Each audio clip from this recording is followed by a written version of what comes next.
Hey y'all, welcome back. Today we're checking out 7 outdoor objects I only saw after moving to the UK. Is it a massive waste of electricity? Probably. Is it what most of us do in America anyway? Yes. And I feel like I'm gonna get loads of comments on this, but I'm gonna say it. Hi and welcome back to the Girl Gone London channel. Juicy. Y'all be sure to go to Girl Gone London and like and subscribe. Today, I'm telling you some outdoor things that I had never seen before moving to the UK. Okay. I got this idea from Lost in the Pond, who did a similar version, just flipped with the countries. And the weather has changed now, especially in England, and we've seen sun. People are coming outside, and I thought, it's time to tell the world some outdoor objects in the UK that I had never seen before moving here. The first thing on my list is... What you gonna say? What you gonna say? The fire hydrants are different, right? Maybe red phone booths, or... I don't know. I have no idea. Let's see what she says. Already making me out to be a liar because I have actually seen this in a couple places before moving here, but I want to make a point about outdoor clotheslines, or I had to look this up. They're called Rotaries, the ones that look like this. This is something that is not commonly seen in Florida where I'm from, and you might be like, yeah, because Florida's hot and sunny, so you all dry your clothes outside. No, we actually don't. Most people dry their clothes inside in what are known as tumble dryers here, but what we just call dryers. And is it a massive waste of electricity? Probably. Is it what most of us do in America anyway? Yeah, yes. it is. And also, I will add on this tangent, you can tell this video is unscripted. Florida gets very humid, and it also rains a lot in the summer, so not entirely the best place to dry your clothes outside all the time, though arguably a good place a lot of time. So in moving to the UK, to get to my point, the rotary clothesline things that people have in a lot of their backyards is just something that I hadn't seen that much. Now the next thing on my list of outdoor items... I've seen that rotary thing. I feel like I read somewhere that putting up a clothesline is illegal in some places in America. I don't think I'm allowed to do that. Clothesline bans void in 1960. Wait, the ban is void? So that means you can do it. That's confusing. The War Against Clotheslines. Bedlam Farm Journal. For years now, gated communities and condominiums have banned clotheslines. Arizona, California, Colorado, Florida, Hawaii, Illinois, Indiana, blah, blah, blah, have all made it illegal to ban clotheslines, mostly over environmental concerns about saving water and energy. Many wealthy suburban communities across the country ban clotheslines because they think they are ugly or suggest poverty. Kinda, yeah, they kinda do. I think communities without clotheslines are soulless and bland sometimes. I wouldn't go that far. Wow, this person loves clotheslines. I live in Los Angeles, and I don't think the air is clean enough to dry clothes outside. There's all this black dust floating in the air. I dry my clothes in my living room. I have a ceiling fan. I put all my clothes on a backdrop thing that's meant to hold up a backdrop for photography, and I just hang them up there right under the fan, blows them dry in just a couple hours. I don't need a dryer. That's my own indoor clothesline. Suck it. Not you, just... Anyway. That I hadn't seen before is this marker for fire hydrants with an H. I've done a whole video about fire hydrants in the UK versus the USA, which you can check out, but we have fire hydrants that look different than the UK ones that are underground, which means we don't need signs because the fire hydrant is just there. So these H yellow signs I had never seen before moving to the UK, and I'm not gonna lie to you, didn't really know what they were until I researched for my fire hydrant video. Yeah, I've never seen that. I've never seen a big black H on a yellow post before. UK fire hydrant. There it is. What do they say about it on Reddit? Oh, this guy's accessing an... hang on. Let's watch this guy do it. Go, go, go, go. Does he have to dig in the ground for it? I don't understand. This video looks sped up. He's still digging for it. A second hose. Oh, now there's oil coming out. Oh, now it's... Okay. That's not where the water goes, sir. I'm sure you know what you're doing, but you're wasting it. Okay, there we go. Huh. I have a feeling that that's not normal. Ah, a bit of insight from a former firefighter in the UK. The standard appliance is what we call a water ladder appliance, aka pump. It carries water, a ladder, plus other tools for the job, as well as road traffic collision equipment. These pumps always have water on them, and before leaving any fire ground, they'll make sure they're topped up with water, ready for the next shout. This particular fire hydrant is in a sorry state, most likely in a rural town that's hardly seen use. The local council hasn't done a good job with maintaining them. It's rare to take this long to get water fed to the pump. This guy is a trooper getting this sorted in such time. Okay, so that's not a normal situation. Also, the fella in the white helmet is most likely the watch manager rank. Good to see him running some hose. Some of them think that's beneath them. Oh, nice. In the UK is a UK like neighborhood street sign that's on relatively short. Is it wood? I don't entirely know. It's a relatively short street sign that looks like this. This is not how we sign our streets in the US. Even in residential areas, our street signs are higher and they look something like this. Right. So it took me a while to get used to looking down to look for the UK street signs, which I suppose can be maybe closer to your eye level when you're in a car, but I just always am looking further up because a US street sign is typically on a pole further up in the air. Also, I'm just gonna be real with you guys. I do these videos sometimes because I know that a lot of people enjoy them and a lot of people watch them based on what I can see in my stats. But sometimes I'm like, why does anyone care that I've never seen a UK street sign before? This does not seem that interesting to me. But I am here for the people. So if you find this interesting, comment below. I was sort of thinking the strange thing. Street sign? Alright. Like, even within the states, different cities have different street signs, right? Show me on a map. Let's go to some random spot. Here we go. What's this place called? Bakewell. Let's check out Bakewell. Let's check out this intersection here. Drop me a little guy there. A bloop. Show me a road sign on 2 wooden posts. I don't see. There's a dog. Look, a fire hydrant. With a yellow background. Okay. Where's a road sign? Is that one back there? No. I think it's on the building, right? It's on the building. Water Street. There's another one on the building. I can't read it though because of the sun. I'm not seeing any road signs on posts. This whole city looks like it was built from the same rock. It probably was.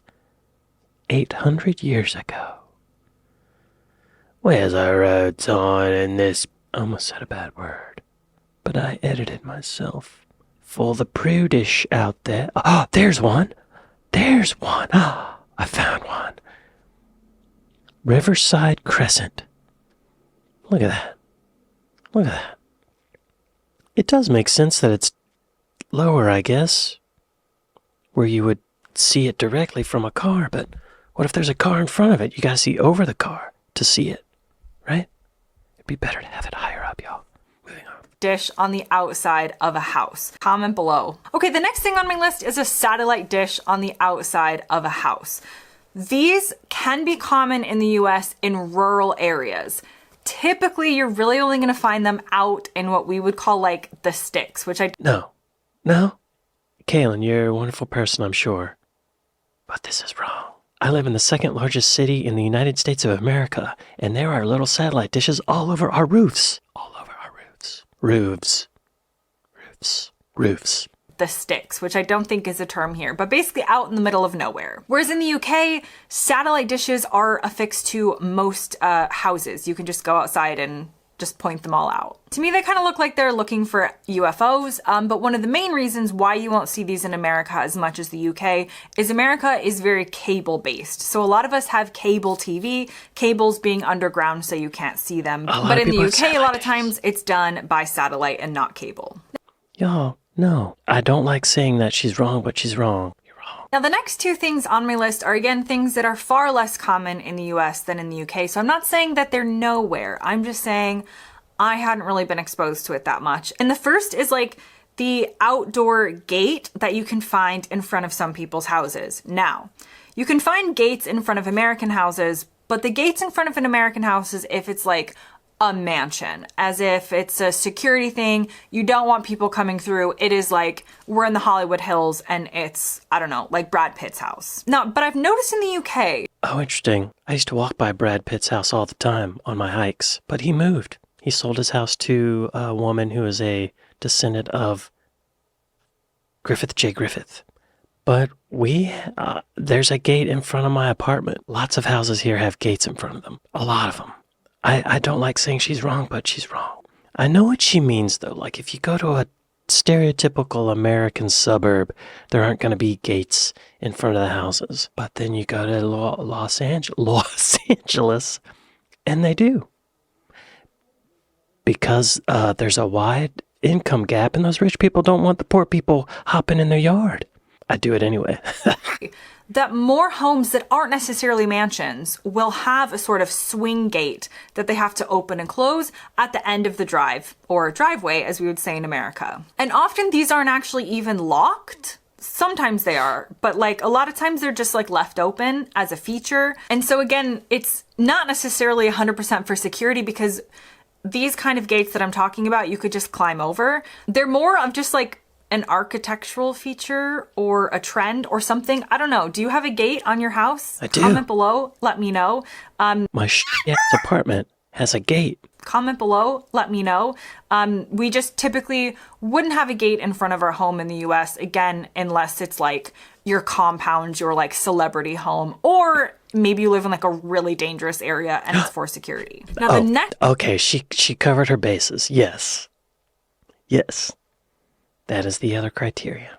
A dangerous place for security. Okay, sorry. Home, or maybe you live in like a really dangerous area and it's for security. Now the next thing on my list, and I feel like I'm gonna get loads of comments on this, but I'm gonna say it, I feel like a shed is a far more British thing than an American thing. This is not to say that no American has a shed. I'm not making that bold claim on the internet. What I am saying is I feel like in the US, we have a lot more internal space in our garages, or in other things like a patio or a screened-in patio. And so that is where you would put outdoor things. I'm like thinking back through all the houses I've ever lived in, and we certainly didn't have a shed in any of those houses. Things like the lawnmower were kept in the garage. And this is typically because American homes are larger, our garages are larger, they're often full 2-car garages, and by that I mean you fit both of your cars plus plenty of storage. So I think in that way, the shed is kind of a more essential part of UK life because you don't have as much room in other spaces in the house. So the shed is where all of those outdoor tools and stuff go. But in America, I have never lived in a house, at least in Florida, with a shed. I've never lived in a house with a shed either, but I see them once in a while. I feel like in the UK, a garden shed is much more common. In some of these videos that I've seen, it's almost inferred that everybody has one. The garden shed. I like that they call the backyard the garden. Here, a garden is something you intentionally grow stuff in. I think she's right. Garden sheds are a UK thing, mostly. America, I have never lived in a house, at least in Florida, with a shed. And the next thing on my list of an outdoor item I have never seen before moving to the UK, and this is one where I'm telling you I had never seen it before moving to the UK, is a food bin, which most people keep outside, which is why I'm counting it as an outdoor object. In the US, as I've mentioned in other videos, often the scraps from food will go down what we call the garbage disposal, which is linked to a system where it gets rid of that waste directly through our sink. Pumps it out to the ocean so the fish can choke on it. System where it gets rid of that waste directly through our sink. So most Americans, unless they're doing some sort of like composting outside, maybe they're into something like that. But typically the food is not going to be collected in a bin like it is here in the UK. And so of course Yeah, and even if you don't use a garbage disposal, most people will just put the food waste in the regular garbage. Typically, the food is not going to be collected in a bin like it is here in the UK. And so, of course, I had seen regular bins, or garbage cans as they're called in America, but I'd never seen a food bin used for this purpose before moving to the UK. And that brings me to the end of this video. Okay. Why have it separate? By digesting rather than landfilling food waste, we can reduce greenhouse gases in our atmosphere that contribute to global climate change. As a result, California has passed 2 laws to divert waste from landfills. Oh, food? What? I've never heard of this. We have that? Every day, 4,000 tons of food waste are generated in Los Angeles County. That's a lot. Dinner scraps, spoiled fruit and vegetables. Food waste produces methane, a greenhouse gas that is 23 times more potent than carbon dioxide. In a landfill, this decomposition takes decades, and even in well-controlled landfills like ours, some of the methane leaks into the atmosphere. The law requires that at least 20% of the edible food that is currently being thrown out be redirected to people in need. The remainder of the organic waste stream can either be diverted to composting or anaerobic digestion. I still throw my food in the regular trash, y'all. Am I breaking the law? I don't think so. I think that's just for restaurants, right? Grocery stores. Yeah, I think it's a good thing. We need more of that here. And that brings me to the end of this video. As always, thanks very much for watching, and I'll see you next time. All right. Y'all be sure to go to Girl Gone London and like and subscribe. Wait, what's this?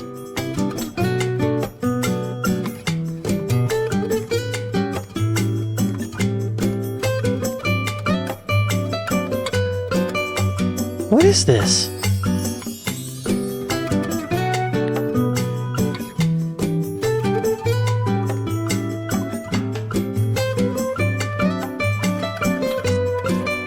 A squirrel.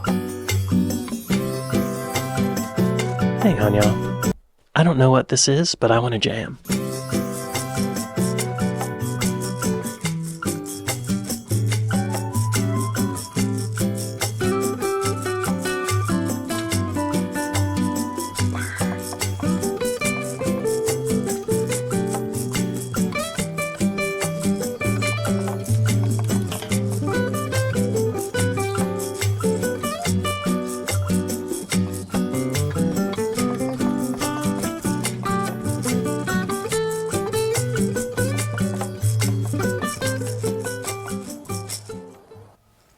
All right. We jammed. Great jam, bird and squirrel. Great jam. Y'all, I think the food bin thing is a great idea. We need that in America, everywhere. And a lot of the food that we throw away is probably still edible, right? They could take the food waste, the actual garbage food, and separate it from the still edible food. Give it away. Now. Give it away. All right. Well, yeah, this was interesting. Y'all be sure to go to Girl Gone London and like and subscribe. And maybe give me a like and subscribe here if you like this video. Well, y'all, I'd like to thank my patrons. I'd like to thank my Buy Me a Coffee folks. Thank y'all for watching this with me, and I'll see you next time. Later.